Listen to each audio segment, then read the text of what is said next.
Kelly from Plush Addict here. Haven't done one of these for ages, but I thought I would hop on really quickly and talk about hot water bottles, because we've had absolutely loads of questions about wadding.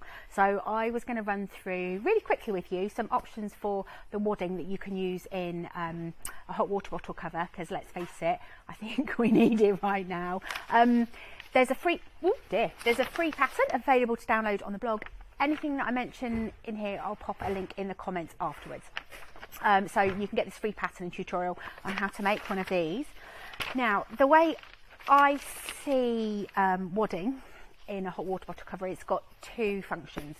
One, to act as like a barrier between you and the very hot rubber, so you don't burn yourself when you get into bed throughout the night. So that's one. And then the second function that I see wadding in a hot water bottle cover is the kind of keep insulating, so keeping the hot water bottle as hot as possible. Now, you can really, for the first function, acting as a barrier between you and the hot rubber, really you can use anything. So you could use an old jumper, you could use any kind of fabric that you want if you're not worried about trying to keep it hotter for longer.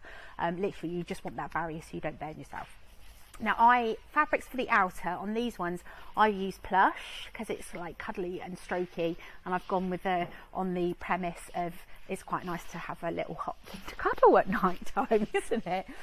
This one's made out of cotton, so really, you kind of use whatever you like.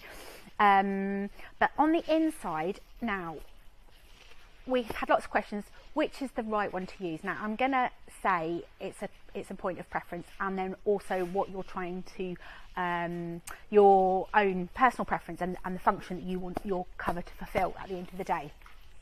So the way I see it, there's kind of three main ones that you could choose from. The first one is this stuff. Now, I don't think it's called Insulated. This is insulated wadding. Now, I don't know if the camera can pick this up, but it's quite thin, but on the inside there is a thin film of metal. Okay, and what that does, it acts as an insulating layer, so it's going to keep hot things hot and cold things cold. And I have tested this, and I can confirm it does keep your hot water bottle hotter for longer. To be honest, not that much longer, but it was kind of still vaguely warm in the morning, which the others weren't.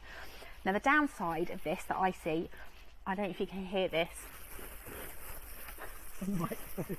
It's a bit rustly because it's got that metal in it, so it's a bit of a trade-off, really. If if you're very sensitive to noise, or it's just going to get on your nerves, or if you're just somebody that passes out, you're probably not going to care. So that's the trade-off for using the insulator. So it will keep your hot water bottle hotter for longer, but it's a little bit rustly.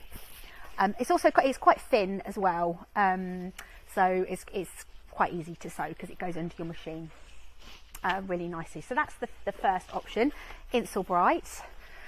The next option, which is I have used in these hot water bottles here. So again, I've lined that with calico. This tutorial is on our blog, so it's still this is an 80-20 Hobbs wadding, so that's 80% cotton, 20% polyester. This is great. This is the kind of stuff that you've probably got lying around. I would encourage you to use whatever you've got lying around, but if you do need to buy some, then this is an option. Personally, this is my favourite. It's soft, it's cosy, it sews really beautifully.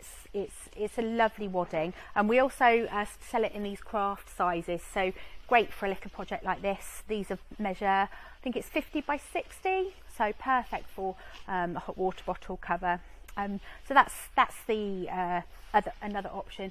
And then we've had lots of questions about polyester wadding, about whether it's suitable. So I wanted to show you these. So this polyester wadding, it's very economical. It comes in various thicknesses. This one is a 2 ounce. So this will go and do machine no problem. The fact that it is polyester, there is going to be an insulating effect there. I just don't like it. That's my personal preference, but everybody's different, and especially if you've got it laying around, by all means use it. This is the 4 ounce, so I'm going to say this is probably the thickest I'd go Now this will, because it's so lofty, that is going to add some extra insulation. I haven't tested it, but my common sense is telling me that as well. And then you've got this 6 ounce, which personally I wouldn't use, just simply because I know it would be an absolute pain in the backside to sew because it's so lofty. I'm all about making it as easy as possible. So that is your options. If you, yeah, as I said, there is a free tutorial and a free pattern on the blog, which I will link to. And then I'll put a link to all these. I hope that was helpful. If you've got any other kind of questions about fabrics or the best fabrics to use for whatever project that you are making, then drop us a line, because it gives me new ideas on how we can add some extra knowledge and be more of value to you. All right, thanks. Bye.